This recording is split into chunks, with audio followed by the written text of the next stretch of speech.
غرباء بسم الله الرحمن الرحيم. الحمد لله رب العالمين والصلاة والسلام على نبينا محمد وعلى آله وصحبه أجمعين. Dear brothers and sisters, Assalamu alaikum wa rahmatullahi wa barakatuh, and welcome back to a brand new episode of Contemporary Fiqh Issues. We have with us again in the studio our special guest, Sheikh Asim bin Luqman al-Hakim. Sheikh Asim, welcome. Jazakumullah khair, thank you for having me. Barakallahu feekum. Sheikh Asim is one of the well-known callers and du'at who has traveled extensively across the globe, giving da'wah and lectures to both Muslims and non-Muslims alike. Sheikh Asim, we'd like to deal today with the issue of insurance. However, it's not something that we find was existent during the time of the Prophet ﷺ, so unfortunately we don't really find any direct evidences or direct rulings regarding it from the Quran and Sunnah. How can we look at insurance from an Islamic point of view when we know that such a thing didn't exist before? Bismillah ar-Rahman ar-Rahim. Alhamdulillahi Rabbil Alameen. Wa sallallahu wa sallam wa baraka ala abdihi wa rasulihi al-Ameen Nabina Muhammadin wa ala alihi wa sahbihi ajma'in. Whenever we have something that was not at the time of the Prophet ﷺ, and we need to study this thing, we have to look at its origin. And as we've stated this before, Islam is suitable for all times and for all locations, because it was revealed from Allah and it is the final revelation. So it has to be compatible to all conditions. And that is why whenever we have something of a contemporary nature, as in the case of insurance, we have to look at it and categorize it to see where it falls under. So if we look at insurance, we dissect it and we analyze it, we find that it is a transaction. And this makes it fall under the category of fiqh al-mu'amalat, the fiqh of transactions and contracts, etc. So what are some of the types of contracts or transactions we find in Islam, just for the education of the viewers? There are a number of contracts. And for example, if I give you a gift, this is a contract because it's an agreement. I am the giver and you are on the receiving end. This is considered to be a contract. It is similar to the contract of inheritance, when you inherit something. Mm-hmm. It is similar to the contract of lending someone money just for the sake of Allah and then getting it back. These type of contracts are known to be as giving away contracts. So a contract in Islam doesn't have to be necessarily written down as long as it's agreed upon yes, between the two parties. But mainly speaking, most of the contracts are written down, such as in the case of exchange contracts. You have exchange contracts like when you sell. So I'm giving you this thing, this item, in exchange for money. Or in the case of rental, I'm not giving you to own it, but I'm giving you the benefit of using it. So buying and selling is part of the exchanging contracts. Okay, so would it be extreme to say that insurance is a form of buying and selling? Is this true? This is true because this is what's happening. You're paying money in order to get a service.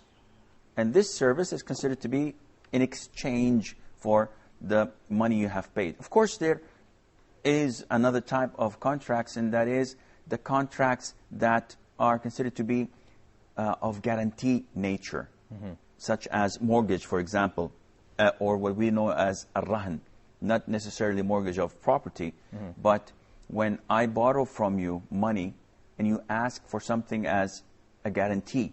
So I tell you that my house is my guarantee. Like collateral. Yes, this is what is known as also contracts of guarantee. Okay, so what about a contract of uncertainty? A contract that says, if such and such might happen, then you will receive this. Well, if you'd like to know the nature of a contract, you have to go back to the roots. An insurance contract is talking about this uncertainty. Because I'm paying money and I'm not sure whether I'm going to get my money back or it's going to go forever, or am I going to get something that is more. And this is how the scholars look at an insurance contract. It's a contract between a company, the insurer, and a person who is having this insurance.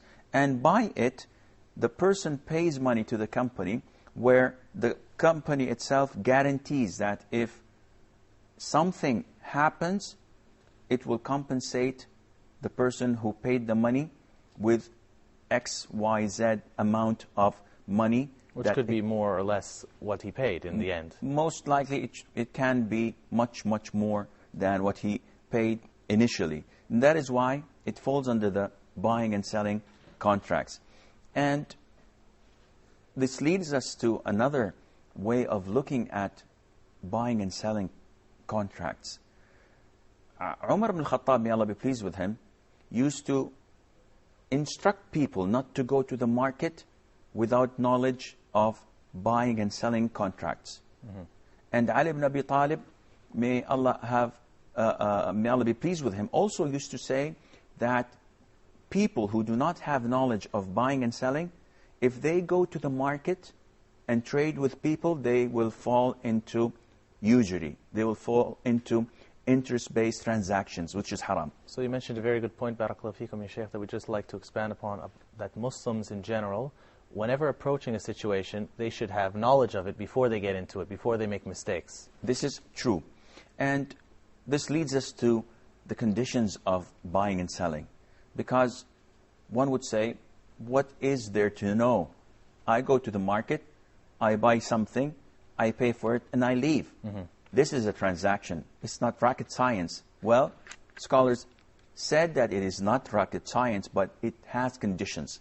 And these conditions have to be fulfilled. Otherwise, the transaction is not valid. And they put 7 conditions. And they say that, first of all, there has to be agreement between the buyer and the seller. So if I come to you at gunpoint and say, sell me this, and you say, okay, just give me the money and go. This is by force. I'm forcing you. Even if I pay the full amount, it's still not a valid contract. Well, this is the full amount from my side. From your side, it's under gunpoint. So definitely it's the right amount. That is why this is not permissible. And you can find this a lot among transactions. When people are pressured to sell and they don't want to sell, and this transaction would not be correct or accepted. So then how would we classify insurance? Is it halal? Is it haram? Does it have conditions in order to be halal? It has a lot of conditions, but to go through the conditions of selling and buying, we have to list the 7 conditions. So this one was the first one, is the agreement. The second condition, that a contract should be from a person who is allowed to have such a transaction. So if a child comes to me, 5 years old, with a bag full of money, saying to me, I'd like to buy this Bentley Azure. And I say, well, okay, you have the money, I have the car, take it. This transaction is not valid at all. Because he's not mature enough. He's not old enough. He has to be have reached the age of puberty. If an insane person comes to me and does the same and say, listen, I like your pen, here's $1 million. Again, this is not permissible. I'm lucky that he's buying it, but the transaction is not accepted in Islam because the man is not eligible, is not qualified to buy and sell. So you'd be considered taking advantage of him. Definitely. And Islam forbids this completely. For example, there are a number of examples that can be mentioned, but they're not applicable in our times. For example, at the time of slavery, if a slave buys and sells, this is not acceptable because he's not allowed to buy and sell. And the third condition, they say that whatever you buy and sell has to be permissible. Meaning that if I go and buy a guitar, this is not permissible because I'm buying something that's haram. If I go and buy insects, this is not permissible because it has no use or benefit to us, so this transaction is not halal. If I go and buy something that is impure without any reason, again, it falls under the same category. Or for example, even if you were to buy something that's halal, but the individual who's selling it knows your intention is to use it for haram. For example, if you were to buy, let's say, a kitchen knife to go murder someone. Or to buy grapes to make wine, it's the same thing. This is not permissible transaction. Fourthly, it should be done from someone who owns the item and who owns the money. For example, I come to you and I say, that's a beautiful car. Would you sell it for me? You said, sure. It's not my car. It's not your car. So I end up buying something that's not yours. So the transaction is not right. I have no right to go to the owner of the car and say, listen, the guy sold it to me. It's not his. Fifthly, it should be possible to be delivered. And you have to be able to deliver it. So if I sell you a piece of land on the moon, this is not permissible and the transaction is void and it's not valid because I cannot deliver this. The Prophet ﷺ forbade sales of uncertainty. Barakallahu feekum, Shaykh. Inshallah, we'd like to continue on this point, but right after the break. Wassalamu alaikum wa rahmatullahi wa barakatuh.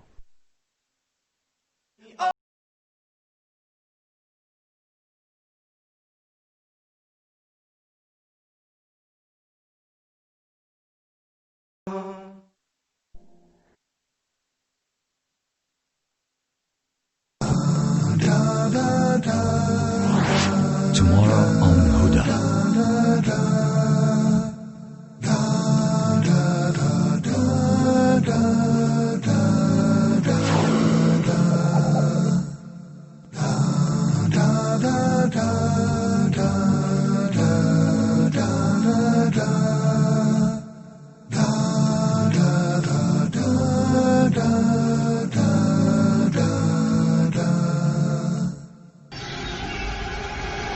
Dear viewers, Huda programs can be watched in the English section of the in-flight entertainment directory on board all Saudi airline flights, domestic and international.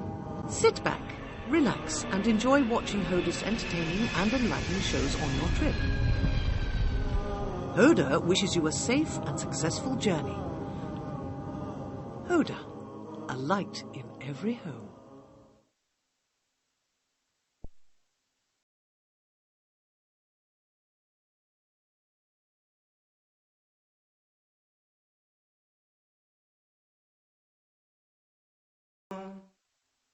Assalamu alaikum wa rahmatullahi wa barakatuh, and welcome back. Sheikh, we were just discussing before the conditions for a sale to be permitted in Islam, and you were discussing the last one, I believe, that the object or the item has to be able to be delivered. So you can't sell something, even if you own it, that is so far that nobody can ever reach it. Yeah, this is true. And this condition, which is the fifth condition, falls under bay' al-gharar, which means the selling of uncertain things. And the Prophet forbade this type of selling. And he told us that, sallallahu alaihi wasallam, that it is not permissible to sell the selling of a stone and the selling of uncertainty. And what is the selling of a stone? You can buy and sell stones, but at the time of Arabia, in the early times of Arabia, they used to have forms of selling or transactions that were uncertain, in the sense that you come to my shop and you say, and I tell you, take this stone and throw it, and any piece of cloth that it falls on, it's yours for $10. So it may fall on a piece of cloth that is worth $1, and it may fall on a piece of cloth that is worth $100. So it's like a chance, it's like gambling. Yes, and this is completely forbidden. And this cascades down to a lot of present nowadays transactions. Like these mystery bags that some stores have. They say, okay, $10 you get a mystery bag. Inside it you could find chocolate and candies that are worth $5 or that are worth $10 or more. That's true. And this is completely forbidden in Islam. Another type is bay' al-mulamasa, selling by touching. So you go in a dark room and you just touch whatever item you touch, it's for $10. So in a sense, anything by chance. Anything that is uncertain. Uncertain. You're not sure of the condition. And likewise, if I sell you like 3 kilos of tuna fish in the sea, I haven't caught them yet, but it's yours, just for $10. This is not permissible because I do not have them at hand. So, and this leads us to the 6th condition, which falls under the same category. If I sell you birds flying in the sky, first of all, you don't own them. And I do not have the ability to deliver them, not just yet, but once the transaction takes place, I have to be sure that I have them. But selling birds in the sky and fish in the water, this is not permissible. So, for example, could somebody say, let's say there's a certain shirt that I want to buy, but it's too far for me to travel to and I'm too busy. Could I entrust with you money and say, go buy me this shirt and you come and sell it to me at a profit before you own it? No, this is not permissible. I have to, it's either, and then we have to go back to the roots. Once you gave me the money, am I your agent? And you're giving me power of attorney to buy this on your behalf? Or am I making profit out of it? If I'm making profit out of it, I have no right to sell you something that I do not own. So you can't give what you don't have. Yes. But if I'm your agent, I'm your friend, I'm acting on your behalf, this is permissible because I will not make a dime out of it. I'm just doing what you want me to do. But could an agent, for example, say, I will take a fee for going and getting it for you? Then he would not become an agent. He would become someone who is hired. And all of these are classified in Islam. So a lot of people have misconceptions when it comes to transactions and say, listen, somebody told me to buy him a bottle of perfume. And I told him it cost 200 riyals, but then I got a discount from the shop. And they gave it to me for 150. So can I keep the 50? The answer is no, because you're acting on his behalf. He said, well, it's costing me money. In this case, tell him that I'll charge you for this service, and this charge would be, again, hiring. It's what you give to a worker. It wouldn't be the same as buying and selling. Yes. So among the conditions, the 6th condition, that you have to be able to deliver it. And this is the 5th condition. The 6th condition is that you have to sell something that is visible, that is measurable. But if you sell something that is not, this is not permissible. For example, I've got a cow that's pregnant. And I tell you, I'll sell you what's in the cow's belly. And I don't know if it's a twin or one. I don't know if it's healthy or sick. I don't know if it's going to come out alive or dead. And you say, okay, I'll take my chances. This is haram. You cannot buy such a thing or buy the seeds of dates, for example, without seeing it, without actually weighing it. So this is the 6th part, or the 6th condition. The last and 7th condition, that the price should be fixed. Meaning that it is not permissible for me to come and buy your car, and I take the car and the transaction is done, and a week later you say, okay, now you give me the money. And I said, okay, here's the money. And he said, no, this is not what I had in mind. This dispute makes the transaction void. So, for example, someone who would get into a taxi, and the taxi would drive him to the location, and after that, they would discuss the price after he's been given the service. This is not permissible. You have to agree on a price before you get him. Yes, and because unless you have a meter. Or there's a general agreement in the culture about what the cost is. That is 10 pounds or 10 riyals or $10 or whatever. This is understood. Or there's the meter that does this. But to just go blindly and then dispute afterwards, this is not permissible. So these are the 7 conditions that scholars say anyone who's involved in selling and buying should fulfill them. Now, if we would like to look at insurance, you tell me, what do you think the insurance falls under? Well, considering insurance is something of uncertainty. You don't know if such and such is going to happen, and you don't... Well, this is for insurance, let's say, with regards to insurance for a house or a car, but life insurance, you know you're going to die. Okay. So how would that be classified? Well, scholars looked at insurance as it's presently being done, and they said there are many things that go against Islam. First of all, it is a form of riba, of interest. And one would usually think that, that's strange. I'm not lending anyone money. And people always have this conviction that riba is related to borrowing, which is not. Riba of borrowing is one type of riba. There is riba al-fadl, and there is riba al-nasi'a. And there is riba al-qard, which is related to borrowing. In insurance, what's happening is that you're giving the money in dollars and getting a lump sum more in dollars. So this is a transaction. What is it? It's not profit. I didn't sell and buy. But it is selling the money that I have for this policy. And the policy, once I have an accident, it generates more. And it's kind of like the whole, what they say about casinos, which is obviously a form of gambling, which is forbidden by Islam, but they say that the house always wins. So these big insurance companies are obviously not doing this out of the goodness of their heart or to help people. So they're obviously making a profit of people's insecurity and naivety. Yeah. Is that correct? Yeah, well, this is the second part. Because the first part, insurance deals with riba.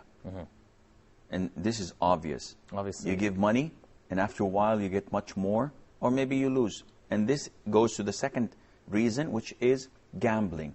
Allah the Almighty states in the Quran, "O you believe, intoxicants," which is all kinds of alcohol drinks, and gambling, and al-ansab, and al-azlam, all are an abomination of shaitan, of Satan's handiwork. So avoid them. And Allah said, avoid strictly that abomination in order that you may be successful. What is gambling?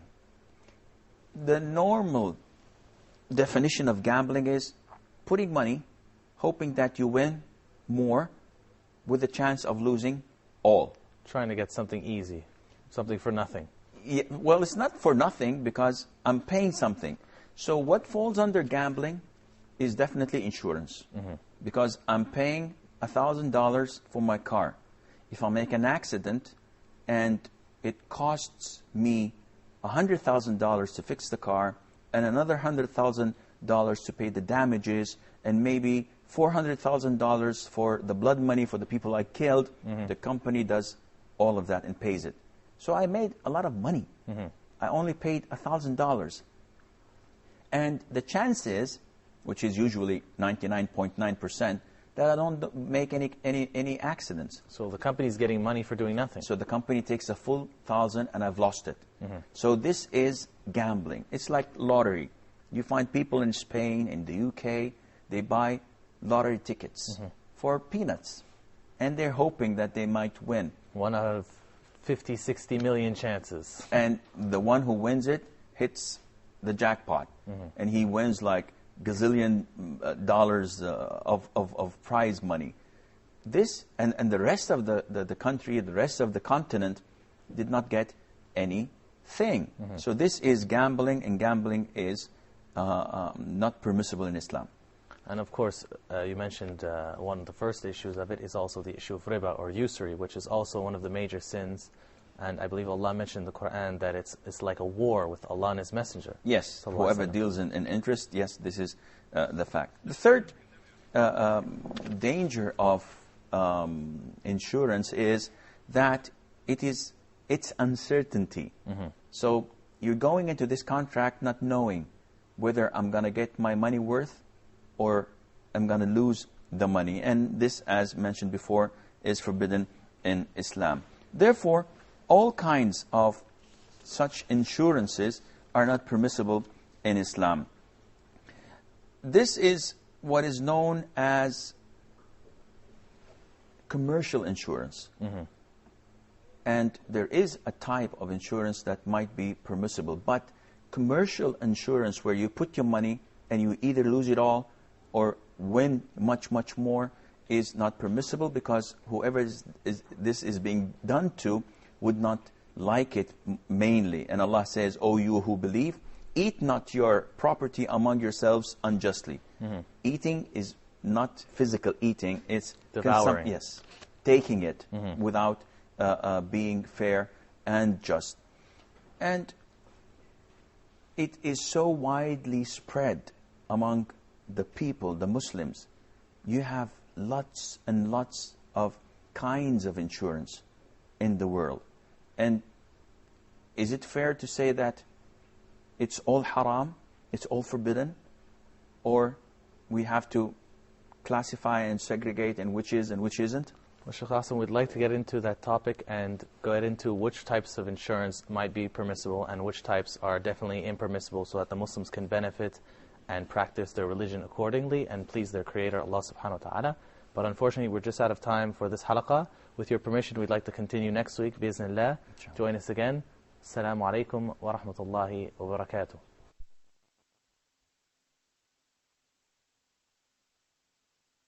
You